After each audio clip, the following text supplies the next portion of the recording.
Hi, NEY. Hi, NAYGN. I'm Amanda Lang. I'm your Public Information Officer, and I'm joining you from my kitchen in Charlotte, North Carolina, since we're all working remotely these days. And I'm here today with Eddie Guerra of the Nuclear Alternative Project. And so he grew up in Puerto Rico, went to college there, got a civil engineering degree, then moved to Pennsylvania, got his master's in structural engineering, and he kind of fell into the nuclear world by accident, but he's been there for 10 years. Post Fukushima, he really became specialized in seismic PRA, and he's become an SME in that topic and has traveled internationally providing support in South Africa, Argentina, and throughout Asia. And then more recently, he became, or he did some consulting for NewScale, which we know is an SMR company. And so he started this really cool project called the Nuclear Alternative Project in 2015. And so we're going to talk to him today about what exactly that is. So can you tell us kind of how the Nuclear Alternative Project formed? Sure. Thank you, Amanda. And I'm so happy to be here and the opportunity to talk to you and share our story with so many of our friends in NAYGN. Uh, but I think you bring a good starting point because as a result of all the work from the post-Fukushima Daiichi that happened here in the US for many utilities, I started to get involved in all these seismic PRAs. Then shortly after that, I then did some consulting work. I remember for NewScale, an SMR designer, and that was my first time. I remember working and witnessing the engineering aspects of small modular reactors compared with the work that I did on seismic PRAs for typical PWRs and BWRs here in the US. So going to your question. When I started then getting in front and seeing these advanced designs, I said, these are so different and these make so much sense for a place like Puerto Rico, where I'm from. I grew up and I was raised in Puerto Rico. So immediately, this was about 2015 timeframe, I immediately called so many of my friends who grew up with me in Puerto Rico, went to school with me, and came to the US and work in the new US nuclear industry. So I called good friends of mine from Westinghouse, Exelon, Bechtel, and I told them, hey guys, take a look at these new reactors. From a technical engineering point of view, they make so much sense for a place like Puerto Rico that is struggling for decades with an energy crisis, reliability problem, skyrocketed prices for electricity. And we thought this new type of technology that is now moving forward really makes sense. So what we all put together as a group of engineers on a volunteer basis, we said, let's start a nonprofit organization to really push forward the option of nuclear energy, not as the only option, but as part of the solution for Puerto Rico's energy portfolio. So Amanda, that's how we got started. A group of engineers passionate and knowledgeable about the safety aspects of new advanced reactors. And of course, we know the industry, we know the safety culture of our beloved industry. And we got started like that. Let's start this nonprofit with the main focus of going to the community and starting this discussion, this conversation on a factual, technical focused basis. So obviously things changed a lot for Puerto Rico in 2017 with Hurricane Maria. So how did that change what you guys were doing? So it kind of gave us a boost to our movement because remember, Amanda, 2015 we started as a group of four engineers from different companies on a volunteer basis. Then 2016 we started to reach out to people in Puerto Rico, to leadership. We started doing a lot of social media presence and platforms and social media events. But then 2017, Hurricane Maria happened, and this is a serendipity moment for all of us because in 2017, I was part of the CINTAC board at the Department of Commerce. CINTAC stands for the Civil Infrastructure Nuclear Trade Advisory Committee. And it's a group of leaders in the nuclear industry that provides advice to Wilbur Ross, to the Secretary of Commerce, on the competitiveness of the nuclear industry. So by that time, 2017, Hurricane Maria happened. I was lucky enough to be part of that group. I was the youngest guy there, the only guy from Puerto Rico. And then I stood up and I told them, hey guys, Maria just devastated the entire energy infrastructure in Puerto Rico. People from the renewables sector, from the LNG sector are going to Puerto Rico, promoting their technology. Why we are not there? So by that time, NAP, the Nuclear Alternative Project, was already running, doing groundwork in Puerto Rico from a grassroots perspective. So then I took that initiative and that opportunity at the Department of Commerce. And in 2017, we published a position paper through that board at the Department of Commerce, talking about presenting the potential of economic growth, of export potential for SMRs and small reactors for Puerto Rico. When that report was published, we then immediately got the support of the industry. We were so blessed, so lucky from many of the nuclear vendors, many of the nuclear leaders to be behind us, having their support. And then 2017, we published that paper. 2018, that position paper made its way to the leadership in Puerto Rico. So by summer of 2018, Amanda, we then organized a first ever educational trip with a combination of nuclear engineers from Puerto Rico trained here in the US and a delegation of leaders and executives in the nuclear industry here in the US. And we went to Puerto Rico to talk to mayors. This was 2018. Talk to mayors, universities, the leadership in government, regulators, and we just covered all the sectors in that trip. So 2018, Amanda, after Maria, it really changed our initiative from a purely educational campaign to really a momentum that took us to just cover so many sectors and build a very, very strong infrastructure, both here in the US and in Puerto Rico.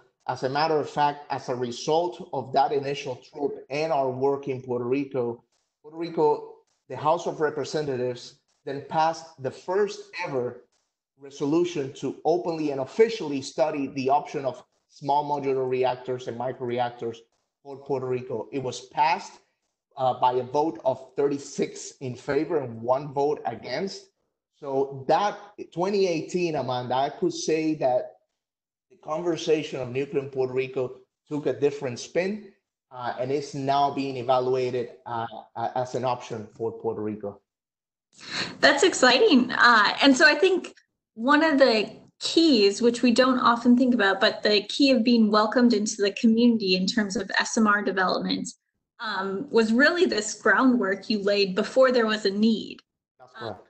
And so what exactly, we in NAYGN, like we go to classroom visits and stuff like that, but you're kind of talking about community involvement and community leaders. So how did you really start this? Like who did you go to? Who were the key players? How did you do this type of networking? So, Amanda, it really starts more from a human point of view rather than an engineer point of view. And we went directly to our hometowns, the hometowns that we grew up with, you see. So I'm sure like everyone in NAYGN, like yourself, if you go to your hometown, everybody will know, you know, where you grew up and your family and all that. So at that point, you're no longer an engineer, a nuclear engineer. You're part of that community. And people received us with open arms, even though it was a decade. It has been 10 years that I left my hometown, in the small hometown of San Sebastian in the west of Puerto Rico. But when we started, myself going to my hometown, other of my friends talking to the mayors, we just started reaching out to these pockets of influence that we know will listen to us. That really opened the doors for us, and the community started to listen. We started to talk to mayors. We started to talk to people, leaders with influence in the community, and even our families. Our families started to spread the word. Hey, my son is coming. Let's come over here and have a chat. And we started knocking doors and being in Puerto Rico. And but to your point, Amanda, that's what really got us moving in Puerto Rico. We went there, even though we went there talking about nuclear, people just, that was irrelevant to people. People saw us as part of. About the building relationships and the trust, not necessarily, inundating them with facts. Can you talk about so Puerto Rico is an island subject to earthquakes in addition to extreme events like hurricanes. Did the topics of Fukushima come up, nuclear accidents, Chernobyl? Oftentimes when we outreach in our communities, that's like the first thing people ask. That's true, Amanda. But the interesting part of how we started the Nuclear Alternative Project is that when we started talking about nuclear, the topics of Fukushima and Chernobyl were not coming right away because people were really on a situation in Puerto Rico that they have gone through a lot of stressful situations. You see a bankruptcy going on in Puerto Rico. Puerto Rico has lost a lot of population. Puerto Rico has lost a lot of jobs and companies. It's a very distressed economy. Then Maria happened. So people in Puerto Rico, when they received us, they came up with straight questions on how will this help me with my electricity bills? How is it resistant to hurricanes and earthquakes? We don't want any more blackouts. So people started with these questions. Then we saw that as the media and maybe anti-nuclear sectors got to know and noticed our momentum and our initiative, then those things started to surface to the mainstream, Chernobyl and Fukushima. And then we started noticing a change in our community approach when people started asking us about Fukushima and Chernobyl. So that's how, in a matter of 2 or 3 years, things changed. We were very proactive, and we stopped damage control right away, and we went directly to the facts, and we shared how different advanced nuclear technologies were from Chernobyl type reactors that didn't even have a concrete dome, or Fukushima, that is a technology from the 60s. So so we went directly with those details to people, and let me take you here. Once we just nail down those topics on the technology, the conversation then moved to trust, because there wasn't more stuff for the community to ask us on the technology, and everything moved then later on to trust. What are your intentions, or maybe, but Eddie, Puerto Rico has been, screwed up by so many foreign companies, and there's the state government, and this, that is going so bad. How will we trust these other companies? And that I will tell you, Amanda, is the history of how the conversation started, as you said, from Fukushima and Chernobyl technical point of views, to then a sense of trust. So it sounds like by kind of leaning in to people's concerns, which is not something the nuclear industry has been historically good at. We typically don't, we aren't proactive. Nuclear advocacy is kind of a recent evolution in how we interact with the public. And it sounds like your wife was very instrumental in a lot of your strategies. So can you kind of fill us in with what her role was? Yeah, absolutely. Maybe it's one of my favorite stories, because by 2015, 2016 timeframe, we were about 4 or 5 engineers defining our messaging strategy.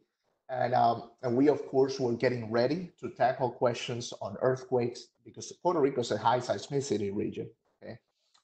Tackle questions on safety, But then along comes my wife, who has a bachelor's degree in microbiology and a master's in public health. And by the time my wife Jezebel, she was the director of community affairs for a large corporation in Pittsburgh, where we started our family. And she said, "Guys, you're just talking too technical. You need to get down to the needs and start building empathy. Start getting away from the mentality that facts will convince people that you will gain trust because of facts." Those were the things that Amanda, someone like myself, who I've been a decade in the nuclear industry, uh, we thrive because we have to present evidence base and calculations that are well traceable and revised. Mhm. So, then my wife comes in and she builds up this arm from the Nuclear Alternative Project to really strengthen our community-based approach, to build empathy, to listen to people, uh, to be ready when people then will come and attack our intentions, which will be very tough on us getting started. So my wife, Jessica, she helps us on that, and she's a great leader, and she in fact is part of the advisory board for Nuclear Matters, representing NAP, the Nuclear Alternative Project there on community matters. Well, it sounds like it's very important to include people outside the nuclear industry, because it seems like oftentimes they tell the nuclear story better than we within the industry tell it. True, I agree with that. Uh, can we go back to what you were talking about with the kind of like the culture that's around nuclear? So we talked about kind of the openness and how we being the nuclear industry, we talk about safety all the time. We talk about operating experience all the time. We don't really hide our mistakes, right? We talk about them. Can you discuss why that's so important for Puerto Rico? Amanda, because going to Puerto Rico, this I realized what I took by default as a culture thing with us in nuclear. People outside of nuclear, they love that. And this is a strength from us, the nuclear industry, that I'm realizing we don't talk too much about it. Our pride of safety, that if we identify a CR, we don't wait a week. We have to manage that CR. We have to engage the people, the regulator, to address that CR. That um, the safety culture in our plants, how to get inside a plant, you need to go through so many barriers, so stringent, and we respect that. We take pride on that.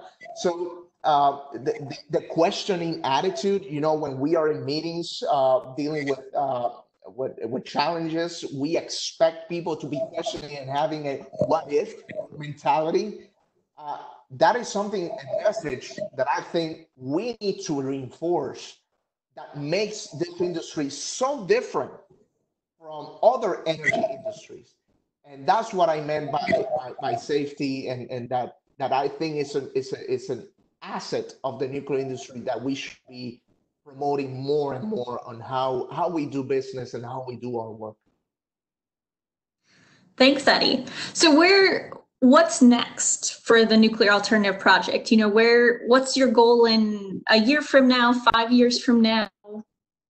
So right now we're very excited because we're about to publish our preliminary feasibility study that was funded by DOE with the help from INL, the Idaho National Lab.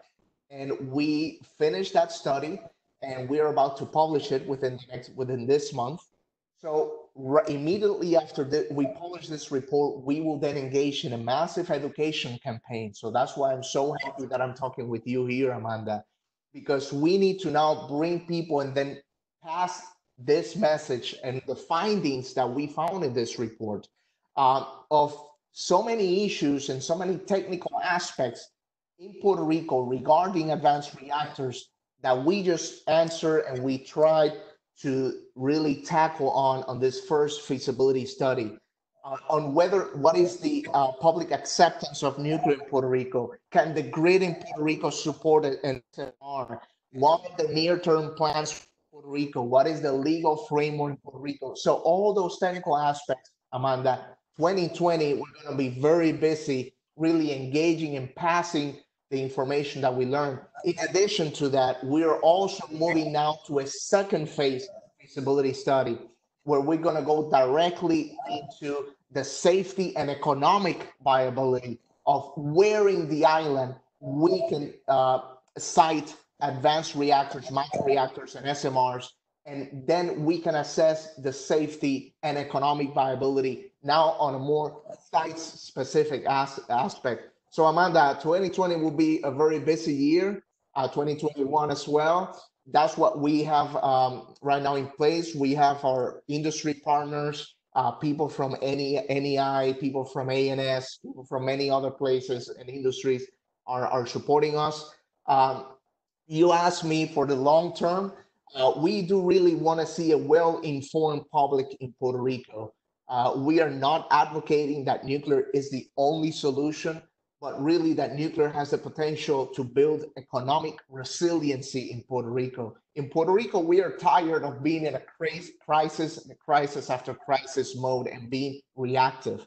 We want to build economic resiliency. We want to bring manufacturing back to Puerto Rico. Hundreds of engineers graduate from Puerto Rico and come to the mainland US. Why not keeping that talent in-house to build a nuclear local workforce with all the support and the backing from the US nuclear industry, which we know we will have? So Amanda, long story short, for the near term, we're going to be very busy looking now at the economic and safety viability of SMRs in Puerto Rico. And in the long term, we are really very optimistic on the deployment of SMRs in Puerto Rico and having a well-informed public and leadership. Well, it sounds like Puerto Rico might be the leading edge in terms of SMR technology. I know there's a lot of talk right now about Idaho and them looking at building a new scale plant there and maybe an Oklo type design, but it seems like Puerto Rico might become leaders in the nuclear energy world. So, and Amanda, this preliminary report shows, and we're very excited to share with the industry and the whole world how Puerto Rico, the market conditions, there's a positive outlook for Puerto Rico to deploy reactors. And all those details we're going to be sharing with the industry, all from a financial point of view, an economic point of view, safety point of view. But most of all, us Puerto Ricans who were born there, we see the potential to really bring a energy source that can not only bring affordable, clean electricity, but can transform an economy. And that's what we really drive for, building economic resiliency in Puerto Rico. So one of the commonalities between NAYGN and the Nuclear Alternative Project is that we are kind of built on volunteers and also young professionals. So why do you think it's so important that young professionals are involved in this type of outreach and these types of projects? Well, here's why, and this is something I've learned out of the engineering realm. Young people will see bad projections, grim economic forecasts, and young people will ask themselves, we want to break those projections. When we started the Nuclear Alternative Project, people were telling us, guys, this is just too daunting of a task. The economy in Puerto Rico will not flourish. And Puerto Rico is just such in a bad condition. And we were just having that feedback. And when we look back, we were sitting down, all young engineers in the nuclear industry, and we said, to hell with that. We want to change that projection. And look now, 5 years from now we have a House resolution in Puerto Rico that is officially studying advanced reactors, first time in Puerto Rico history. We have now a strong network of Puerto Rican leaderships and U.S. nuclear industry leadership, and the DOE supporting us. And we have a preliminary feasibility study funded by the DOE, and now we're gonna start the conversation and this huge momentum to build and deploy SMRs in Puerto Rico. Just thinking about it, looking back 5 years, what if we would just stick with the projections? So I think that's, to answer your question, that's what makes it very special about young engineers, that we think of what not of the projections, but what could we do differently and how we can break those projections for the greater good. Thanks. So I think a lot of NAYGNers, hearing you speak about this so passionately, they're going to ask the question, what can we do to help? Oh, yeah, absolutely. Please go to our website, to the Nuclear Alternatives Project, sign in to our mailing list. We also need volunteers, so sign in as a volunteer. We need technical volunteers.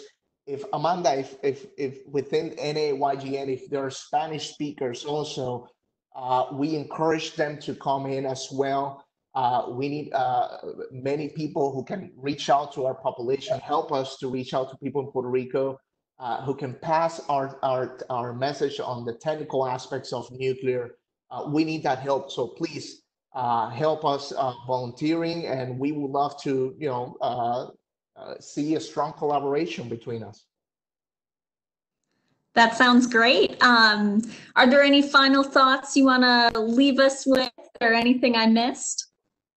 No, I think you covered all very well. I'm so happy for this opportunity to share the story of how the NAP started, not because of Hurricane Maria, but we started before Hurricane Maria, and then how Hurricane Maria was that, although unfortunate situation, it really gave us a window of opportunity for us to move forward. But we are very blessed, very lucky to have so much support all around the U.S. nuclear industry that's why we are so optimistic, because there are so many young engineers like yourself and myself, Amanda, that we really want to change projections. We are sick and tired of grim and maybe pessimistic views. We, knowing the potential of nuclear energy, we know that there's a better future ahead of us. So thank you. Well, thank you for joining us all the way from Texas. I see you're working at home as well. Hopefully NAYGN enjoyed this segment, and please check out the Nuclear Alternative Project. And especially if you speak some Spanish, it sounds like you might be tasked to do some, social media outreach or some other outreach on the island. So thank you for joining us. Okay.